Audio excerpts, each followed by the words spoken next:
Welcome to our 10 store cupboard staples. Woohoo! This is a handy one for those of you who just want to start eating a little bit healthier.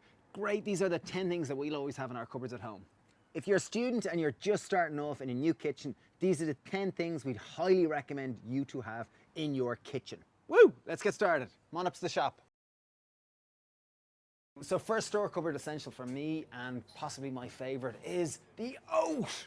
Ireland has grown up on oats, and I probably have porridge for breakfast every day of the week, and I probably have it at least once a week for dinner, and I'd probably sneak it in for lunch as well another time. But two main types of oats. You'll have the rolled oat, just a simple small rolled oat, or you'll have the jumbo oat. Both are cool. Porridge, absolutely wonderful. Oats are wonderful in flapjacks also. Okay, so something I'll always have, my number 2 is chopped tomatoes. I'll have them always in the cupboard. I'll have at least 2 of them. Great, essential any tomato sauce. Do you have ones with cherry tomatoes, or what do you have? Yeah, you can have ones with cherry tomatoes, plum tomatoes, whatever you're into. But basic, make sure it's chopped tomatoes. Tin beans is something that we'll always have in our cupboards as well. So we're not just talking about baked beans, we're talking about chickpeas and butter beans. And what can you use them for, Dave? Chickpeas and butter beans. I'll use them in any kind of stew or curry. Fantastic in soups. They'll bulk anything out. Or just eat them in a tin if you're extraordinarily hungry. And lazy. Okay, so next one I'd always go for is coconut milk. Wonderful for curries. There's 2 main varieties. You get full fat and light. Full fat and light. So light generally will be about 10% fat. Full fat will be about 20% fat. And if you want the cream, just scoop the top off, and that's the fat coconut cream. That's wonderful as kind of a dairy-free cream that you can use. Just add a little bit of vanilla and a little bit of honey. It just, Okay, so something else we'll always have is dried lentils. What? What's a dried lentil? So whatever type. So most people have them at home and they have them in their jars and they don't really use them. But red lentils, you can eat them. They're amazing. They're amazing in any kind of dal, stew, curry, soup. You can do so much with them, and they're cheap as chips.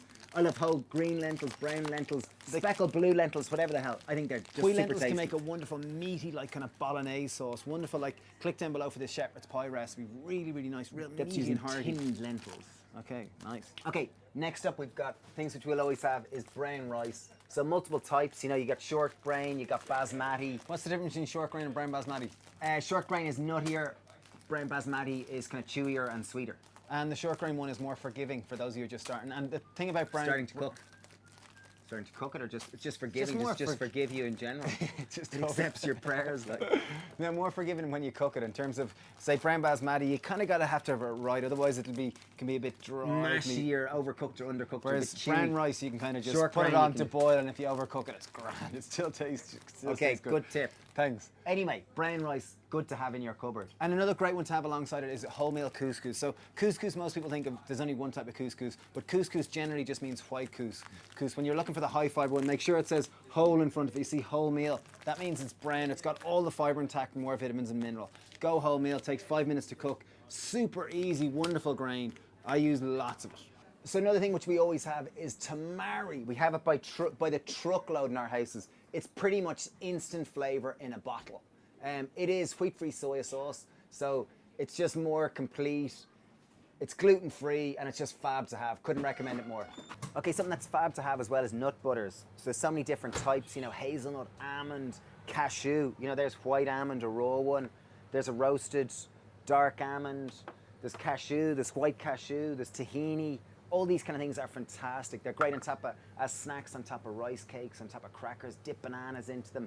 We use loads of them in different kind of cakes and all sorts of sweeteners, but fab things to have. So nuts and seeds are something we'll have loads of at home. And nuts, generally my favourite nut is a walnut. I try myself to like it most. Main reason is that it's got the highest source of omega-3 to omega-6 ratio, and also it's lowest in saturated fat. So I believe it's the healthiest nut. Seeds, you know, fantastic. Pumpkin seeds, sunflower seeds, sesame seeds, whatever, chia seeds. Flax.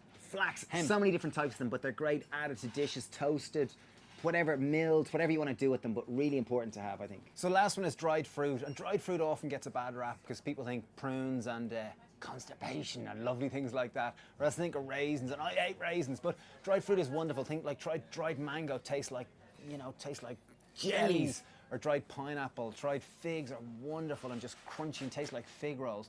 Dates are like toffees that grow on trees, and Dates wonderful in raw food cooking. We use a load of dates in the bases of lots of cakes, so dates are fantastic, really good thing to have. Prunes, whatever, they're all really good anyway. Dried fruit, good, great snack with nuts and seeds.